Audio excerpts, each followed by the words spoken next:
Bonjour à tous, ici Piero San Giorgio. Aujourd'hui, nous continuons notre série sur le matériel et nous allons faire un petit jeu. J'ai sorti un petit peu de matos, je vous dis pas d'où, et je vais pas vous dire où. Si, alors, on va discuter ensemble si ça va, oui ou non, dans le sac d'évacuation. Alors, c'est du divers, du matériel divers. Je n'arrive pas à le classer, et puis aussi des oublis que j'aurais dû mettre dans des vidéos précédentes. Et donc, on va voir si, oui ou non, ça va dans le sac d'évacuation et où ça va. Alors, premier truc, récipient pour eux. Est-ce que oui ou non, ça va dans le sac d'évacuation? Discutable. C'est pas mal. Pour la rando, moi j'aime bien ce genre de truc. Tu mets 2 œufs durs. Alors il y a la version 4, 6, vous trouvez ça dans les magasins de camping, de rando. C'est pas mal. Vous avez des œufs durs. Alors pour les œufs frais, ils vont péter. Mais en revanche, pour des œufs durs, c'est pas mal. Donc, c'est vachement bien comme outil. Dans le cadre d'une évacuation, vu le volume pour simplement 2 œufs, vous avez meilleur temps d'utiliser quelque chose de plus, voilà, de plus efficient. Mais c'est un excellent outil, je vous le conseille. Qu'est-ce qu'on va prendre? Ah oui, petit guide minuscule sur comment fabriquer des abris avec des images, voilà, comment vous faites vos abris, etc., etc. Oui ou non dans votre sac d'évacuation? Personnellement, oui, parce qu'en fait, je le prends en rando et je le fais, je montre et j'explique aux gamins. Et puis comme ça, on choisit en disant qu'est-ce qu'on va faire aujourd'hui, qu'est-ce qu'on va faire, cela. Ça pèse rien, ça prend pas de place, c'est une grosse carte de crédit.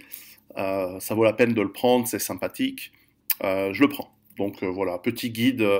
Comment alors c'est en anglais, ça permet aussi de travailler un peu le vocabulaire avec les gosses. Je l'avais déjà montré, donc il y a un indice. Le micro ouvre-boîte.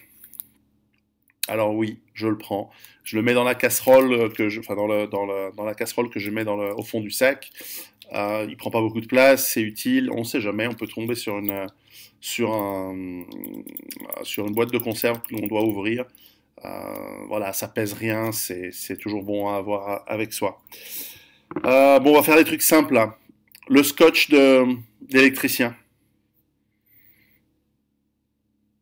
Alors, si vous êtes hyper minimaliste et si vous êtes vraiment à rechercher le poids minimum, minimum, minimum, non, vous en prenez un petit peu, vous l'entourez autour d'un crayon, autour d'un stylo, autour d'une baguette, peu importe, et vous n'avez pas besoin d'un scotch entier. Toutefois, c'est super utile. Donc, personnellement, je l'ai ajouté.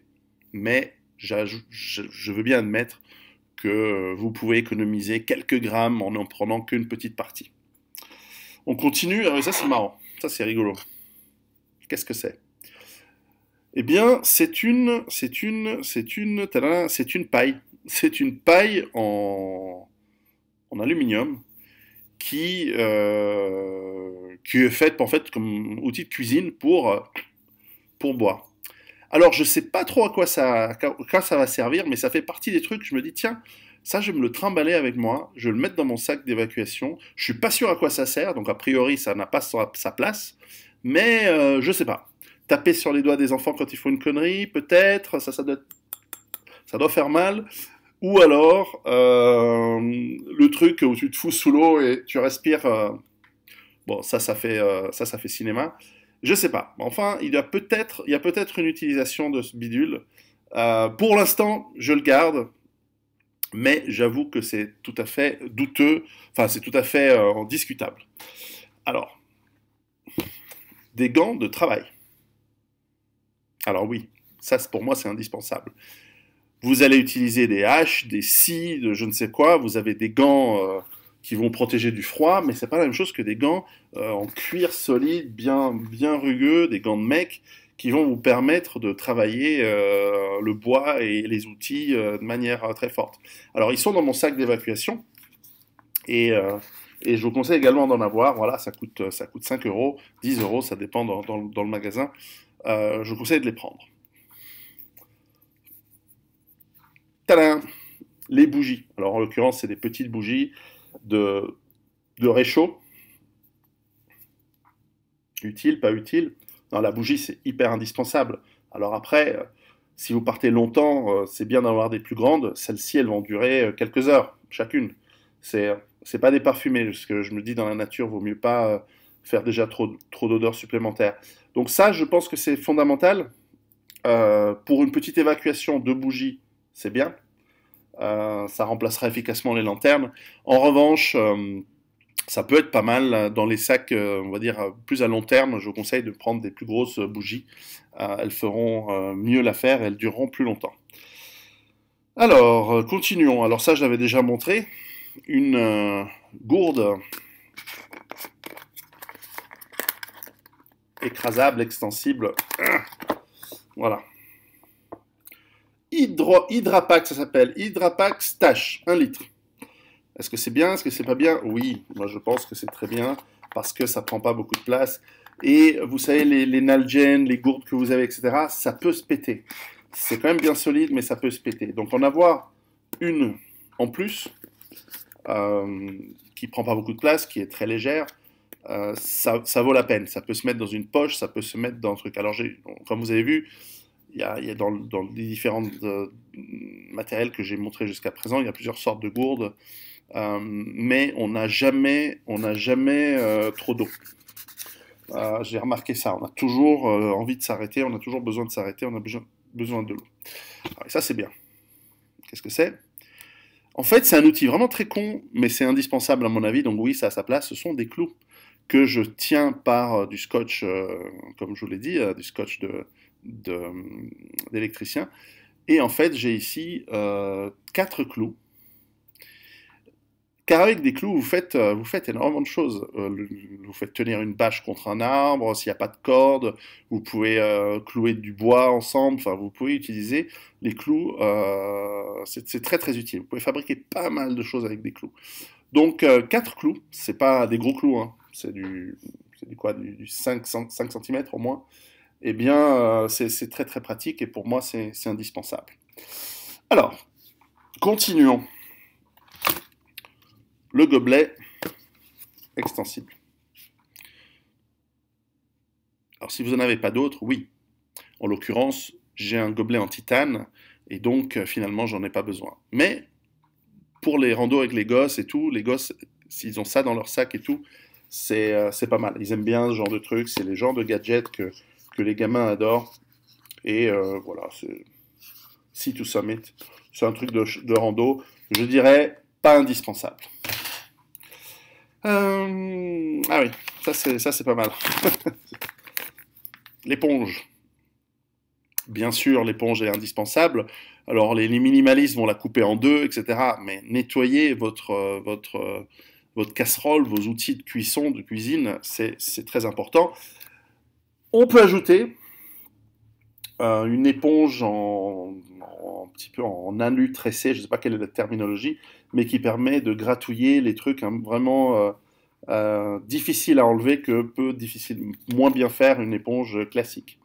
Donc voilà. Je note que ceci a transporté des chargeurs de flingues. Le sachet a été recyclé. Je ne jette rien, je recycle tout tant que je peux.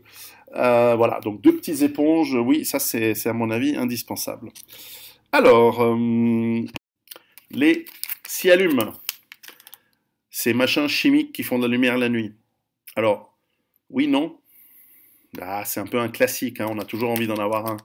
La réalité, c'est que j'ai jamais de ma vie utilisé ce truc. Alors, on en a de plusieurs sortes. Il y en a des grands, des petits, et des micros. J'allais dire, c'est les asiatiques. Bref, tout petit. Est-ce que ça fait le job pour illuminer? Franchement, moyen.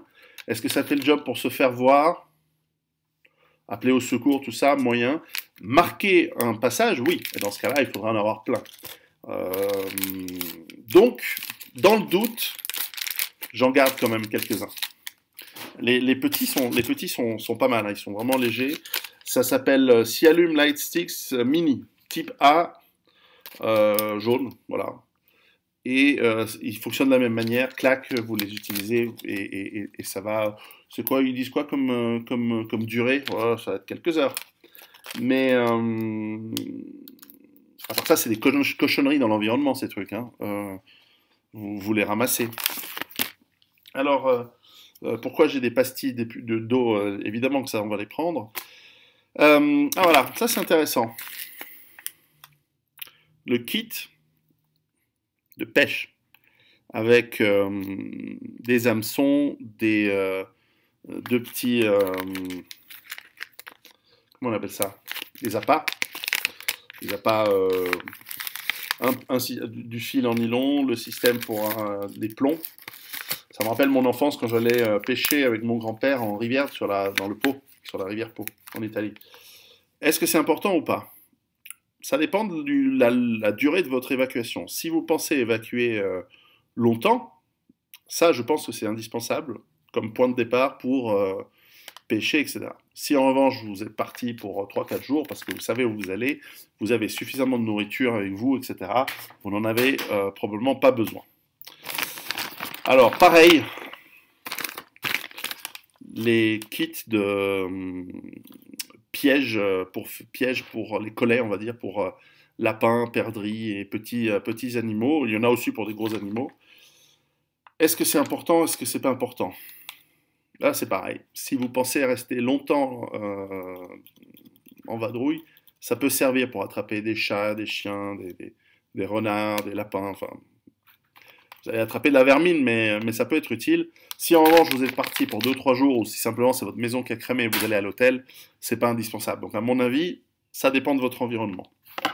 Alors on va rester dans les outils. Oui, je l'avais mentionné brièvement, le petit réchaud en, euh, en titane. Alors vous voyez sans doute, alors je l'ai jamais utilisé hein, celui-là, mais l'idée c'est que vous avez un... L'idée est géniale, hein. L'idée est que vous faites votre petit réchaud. Et donc, comme je l'ai peut-être déjà dit dans une autre vidéo, je ne souhaite pas avoir de... Je ne souhaite pas avoir de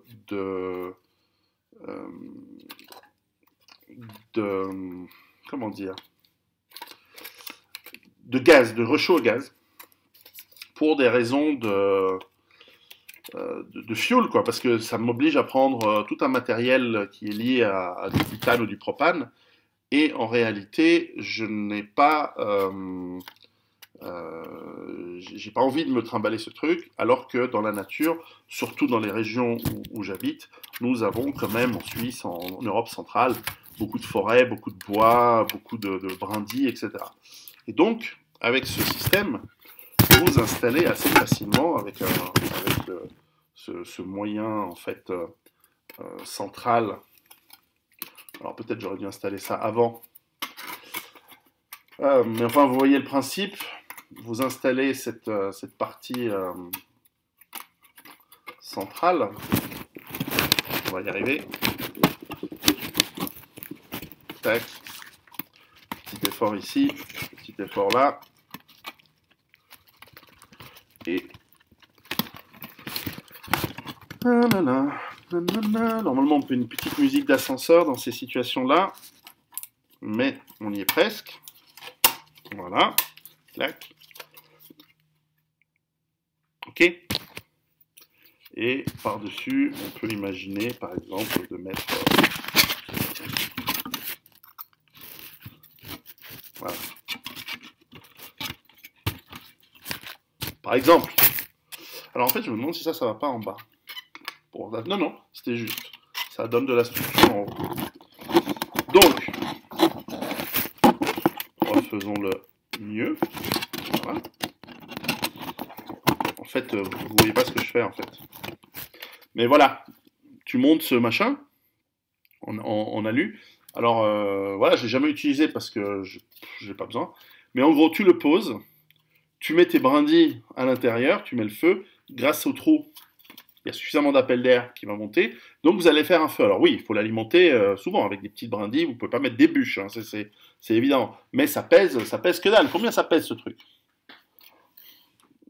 Ça pèse 160 grammes. Donc 160 grammes, vous avez un feu et vous pouvez poser votre casserole dessus. Alors oui, ça demande plein de petits brindilles que vous rajoutez, mais c'est vachement bien. L'idée est vachement bonne. Donc je préfère ça super léger pour faire du feu, pour chauffer. Voilà, je vais le démonter et je vais le ranger, mais après. Parce que sinon, c'est trop chiant pour vous. J'avais mentionné brièvement tout à l'heure les filtres paille. Alors j'en ai trouvé un par hasard dans mon bordel en rangeant. Ça c'est un purificateur d'eau, ça s'appelle 12 Survivors. C'est un de ces trucs classiques où c'est un filtre paille quoi. Il y en a plein, il y a des catadines, il y a des... il y en a d'autres quoi. Et donc vous avez votre, voilà, les embouts, les petits bouchons et la boîte, on s'en fout. Et donc vous avez votre filtre paille. Donc cette partie en dessous va dans l'eau, il y a des filtres de rechange, ils sont là. Hop.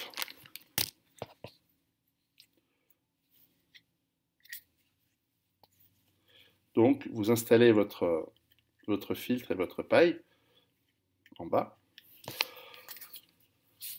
Avec deux mains c'est plus facile. Je vais peut-être lire les instructions en fait, mais si, c'est juste une question de... Voilà, d'installation. Et une fois que vous avez votre filtre qui va dans la flotte, donc sous l'eau, vous buvez votre truc. Ouais, ok. Bon. Guerre thermonucléaire globale, 20 ans après, ouais, vachement bien. Aujourd'hui, c'est bon, vous avez de l'eau, vous avez des fontaines, il y a encore les rivières, elles sont pas dégueu, vous avez un petit filtre à pompe, vous avez... voilà. Mais c'est pas mal, je veux dire, vous êtes... avoir dans sa bagnole, ça c'est bien. Donc, pas mal, pas mal. Alors, on va le poser sans le péter. Ah ouais, ça c'est bien. Ça c'est bien. Ça, on n'y pense jamais, mais c'est vachement bien. Qu'est-ce que c'est? C'est en fait un seau. Clac.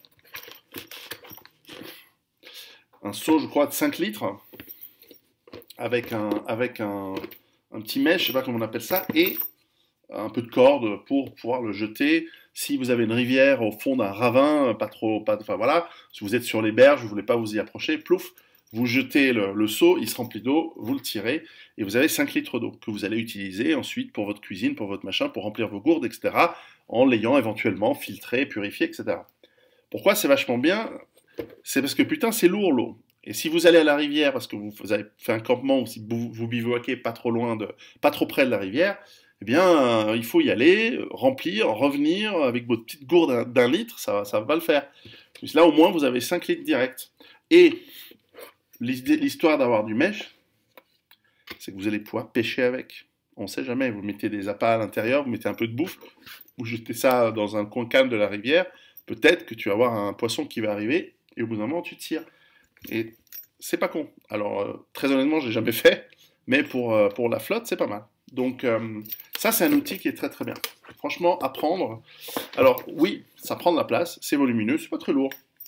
C'est un petit peu volumineux, mais à l'extérieur du sac à dos, bien tenu par des sangles, c'est franchement pas mal. Moi, je pense que c'est bien.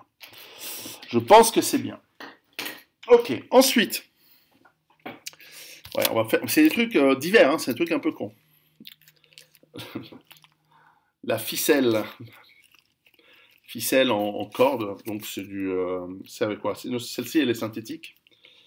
Elle est encore emballée parce que j'utilise jamais, mais est-ce que c'est utile?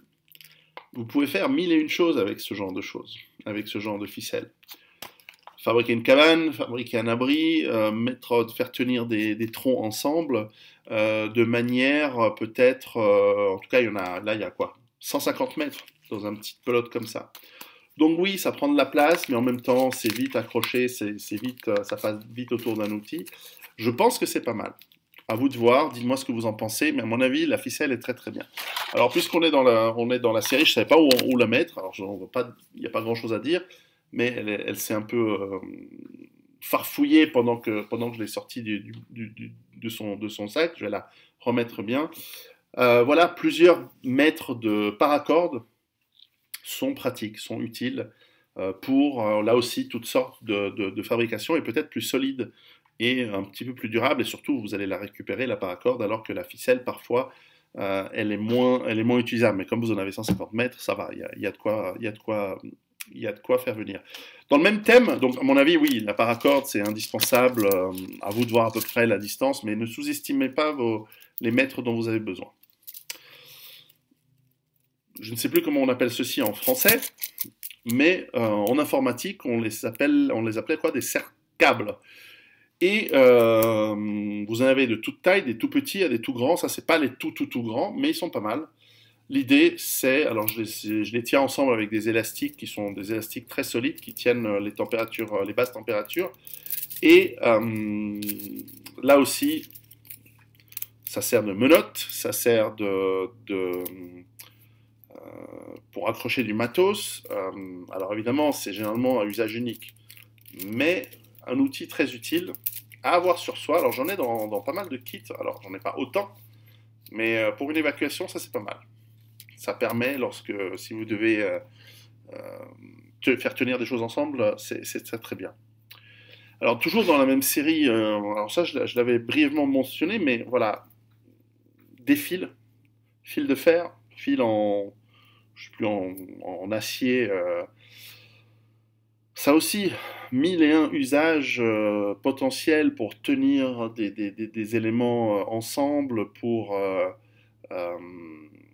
ça peut tenir des semelles de chaussures ensemble avec le corps de la chaussure, ça permet de rapiécer en partie des outils ou des éléments cassés dans plein de choses. Donc vraiment, euh, ça pèse rien, ça vaut la peine. Donc un peu de fil de fer et un peu de fil euh, en acier. Je ne sais plus si j'avais mentionné la. J'ai un spork, ça je l'avais montré pour manger, n'est-ce pas? Moi j'aime bien ceci, les clés. On oublie souvent que parfois on a des outils qui ne fonctionnent pas avec des vis cruciformes ou plates. On a besoin de ces vis hexagonales, je pense qu'il y a un nom précis. Donc là, ça va de 4 à tout petit. Alors celui-là, il m'est particulièrement utile parce que pour les organes de visée, pour les éléments des armes, il est pas mal. Vous pouvez imaginer un plus gros pour votre vélo, mais je crois que ça c'est le truc assez universel de vélo. Numéro 4, je vérifie de toute façon. Mais à mon avis, ça c'est très utile. On est dans les outils. On avait fait une présentation sur les multi-outils. Alors, est-ce que le Laserman ou le Victorinox multi-outils avec pince, etc. est utile? Oui, il est utile. Est-ce que vous l'aviez déjà sur vous par ailleurs? Probable. Mais en tout cas, ça y penser, à mon avis, un outil comme ça, c'est super important dans un kit d'évacuation. Alors, on n'avait pas montré ça l'autre fois, mais la version pas chère, là, c'est un truc qui s'appelle Profistar. C'est un truc que j'ai ramassé dans une station-service, mais qui n'est pas mort. Voilà, vous pouvez imaginer aussi de prendre un truc moins cher. Alors celui-ci, on sent que c'est un acier de moins bonne qualité. Celui-ci a l'avantage d'avoir quelques outils, quelques clés, voilà, qui peuvent s'ajouter. Mais voilà, c'est pas très cher. Donc à vous de voir si tout ceci est utile et important pour vous. Ouais, avant de passer dans les outils qui restent, les petits sachets plastiques de, je sais quoi, 1 litre, 2 litres, 3 litres, je sais plus. Mais ces sachets sont utiles pour 10 millions de choses, pour mettre des trucs dedans, pour foutre loin les ordures, etc. Est-ce que vous avez besoin de tout un paquet? Probablement pas, j'exagère en prenant un paquet entier autour de moi. Mais c'est pas mal. Et puis enfin, pas tout à fait enfin, mais les sacs poubelles. Sacs poubelles qui servent d'abri, de récipient pour l'eau, peuvent vous servir de tapis de sol si vous avez rien d'autre. Ça ne pèse rien, alors c'est pas non plus hyper résistant, mais les sacs poubelles sur le fond de votre sac, c'est pas mal. Alors ensuite, voilà, et ensuite il y a quelques outils un petit peu plus importants. Alors un peu d'aluminium, alors ça en l'occurrence, vous ne le voyez pas, mais c'est en fait un ancien récipient d'aluminium que je mets tout au fond de mon sac. Ça pèse rien et je peux le façonner pour en faire une sorte de mini casserole si besoin est. Sur les braises pour faire cuire par exemple une pomme de terre. Et puis j'ai pris un petit peu de feuille d'aluminium, je peux mettre une patate dedans si je trouve une pomme de terre. Je peux la mettre dans les braises et elle va rôtir comme ça. C'est peut-être intéressant, peut-être gadget, ça pèse rien, c'est au fond de mon sac, tout au fond, tout au fond. Moi je trouve que c'est pas mal d'en avoir au moins une feuille d'alu ou deux.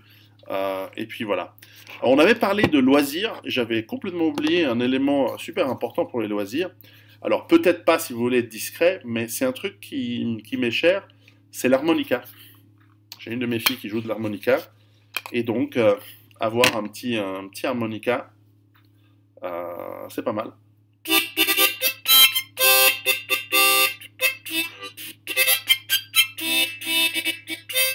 Bref, c'est facile à jouer, n'importe quel abruti peut s'amuser avec.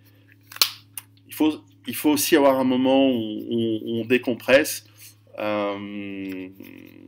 Évidemment, si vous êtes traqué, vous n'allez pas commencer à jouer depuis votre cachette. Mais parfois, bah voilà, vous sortez de chez vous, vous êtes déprimé, votre maison a cramé. Enfin, j'en sais rien, quel pourrait être le scénario. Et vous êtes en famille autour d'un feu. L'harmonica, c'est génial.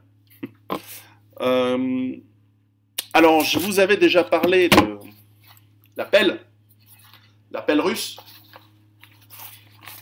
Utile, pas utile. Moi, je trouve que c'est utile. Alors, je sais que certains m'ont dit non, la hache c'est mieux, peut-être. Mais c'est tellement léger et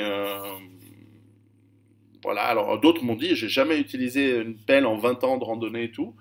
Ouais, c'est vrai. C'est vrai que à quoi ça pourrait servir, mais moi, je l'ai déjà utilisé pour désembourber une bagnole, pour déneiger, pour alors pas creuser des tranchées, hein, mais creuser un petit peu pour faire un feu. Ça, c'est pas mal. Mais ça se discute. C'est à vous de voir. C'est à vous de voir. Mais moi, j'aime bien ma pelle. Alors, outil qui est plus important que la pelle, c'est la scie. Alors ici c'est une Silky Gum Boy. Elle fait quoi, 30 cm? Il faut que je demande à ma femme si ça c'est bien 30 cm. Euh, ça, ça vous découpe un arbre. Ça découpe les branches. Et pour faire le feu, etc., c'est quand même pratique. Est-ce que ça, c'est mieux qu'une hache? Oh putain, ouais. Bien mieux qu'une hache. Le... Alors en plus, bon, c'est une scie japonaise, donc il faut prendre le pli. Quand tu coupes, ce n'est pas en poussant, c'est en revenant qu'elle scie. Euh, je trouve que ça, c'est indispensable. C'est vraiment un outil super important. Alors Silky, c'est une marque japonaise. Et voilà, c'est la 240, donc c'est 24 cm, je crois. J'en sais rien. Je m'en fous un peu. Peut-être, je sais pas. Bref, ça c'est un outil super indispensable à mon avis. Alors, certains vont me dire, oui, mais la hache, il faut une hache. Alors, une des options contre la hache, le... en fait, c'est la machette. Alors, dans toutes les sortes de machettes, il y en a des longues, des courtes, des petites, machin. J'ai trouvé que la machette russe, alors, est-ce que je sais lire le russe? Mar... Marat? Marat, peut-être? Marot? Vous arrivez à lire? Non, comme ça. Je ne sais pas quel est le titre. Mais elle a la particularité d'être pas très longue et d'être très très lourde ici vers la tête. Ce qui fait que vous pouvez... Alors, vous pouvez l'utiliser...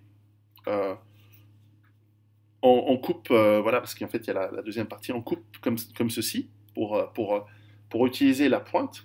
Vous pouvez utiliser la pointe plus arrondie sur du bois et ensuite taper, par exemple, sur la partie plate, ici, pour fendre des petites branches, des bûches, etc. Ça peut être pas mal. Alors, c'est une option. Alors, personnellement, je ne l'utilise pas dans mon kit d'évacuation ici.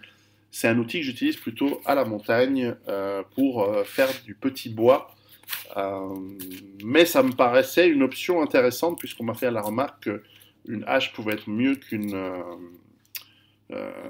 pelle. Enfin, quand on parle de hache, euh, j'ai déjà parlé des tomahawks, je ne crois pas. Quand on a une hache, alors Gerber a fait une hache que je trouve assez bien foutue, que je n'ai jamais utilisée, et qui est dans ma bagnole depuis super longtemps. Et ce qui fait qu'il ne faut pas me faire chier, il ne faut pas me faire des queues de poisson, parce que si vous venez me chercher, vous me trouvez. Cela dit, elle a un avantage, c'est qu'elle a un pied de biche. Et ça, j'ai trouvé pas mal. Après, est-ce que vraiment, quand on se barre en bagnole, on a besoin d'un pied de biche? Pourquoi faire? C'est la vraie question. Et donc, je me dis peut-être que ce truc est quand même un peu gadget et que j'en ai pas trop besoin. Pendant longtemps, je l'avais sur mon sac d'évacuation aussi. Euh, c'est pas mal. Le truc qu'elle a de bien, à part ça, c'est la partie marteau à utiliser avec le truc. Parce que c'est comme les tomahawks. Les tomahawks qui ont la partie pointue derrière, c'est vachement bien au combat. Mais si tu l'utilises comme outil, qu'est-ce qui va se passer quand tu vas commencer à découper du bois? C'est que tu as ton œil qui est près d'un truc pointu. Pas bon. Tu trucs, pas, ça te revient à la gueule, tu te fais mal. Donc, si tu veux utiliser la partie marteau, tu n'utilises pas la partie hache vers toi. Règle numéro 2, ne jamais pointer une arme sur quelque chose que vous ne voulez pas détruire. Mais voilà, ça peut avoir son utilité. Et donc, en mettant son étui, à ce moment-là, vous pouvez utiliser le marteau. Mais ça pèse son poids. Après, ça peut faire arme, hein. Ça peut. Putain, tu te prends un truc comme ça dans la tronche, t'es super mal. Est-ce que ça vaut la peine, oui ou non? Moi, je dirais que non. Je l'aime bien, mais très objectivement, je pense que c'est trop lourd. Euh, Ça peut avoir sa place dans une bagnole, mais, euh, mais en fait, dans un sac d'évacuation, je pense pas. C'est overkill, c'est trop, comme on dit. Et ensuite, j'ai une question pour vous. Parce que, longue histoire, enfin, on va pas la raconter, on va pas se... Je suis tombé sur enfin bref, j'ai récupéré un bâton. Et l'idée, c'est que c'est à utiliser avec une bâche. Ah, ça y est, je l'ai trop ouvert, voilà. Je l'ai, je l'ai utilisé à utiliser avec une bâche pour faire une sorte de tente. Tu plantes ça dans le sol, tu as ton machin en haut, tu as ta bâche par-dessus, etc. Super léger, ça pèse rien. Ça peut servir pour la marche. Après tout, un jour, t'es vieux, t'as besoin d'une canne. Est-ce que t'en as besoin? Est-ce que j'en ai besoin ou pas dans mon sac d'évacuation? Ça peut être un, un outil contendant qui évite d'escalader sur des trucs plus violents. J'ai assez envie de penser que je vais l'inclure dans mon kit dorénavant. Mais qu'en pensez-vous?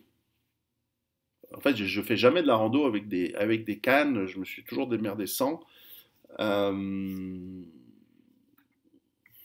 oui, non. Là, c'est une question pour vous que vous pouvez laisser dans les commentaires.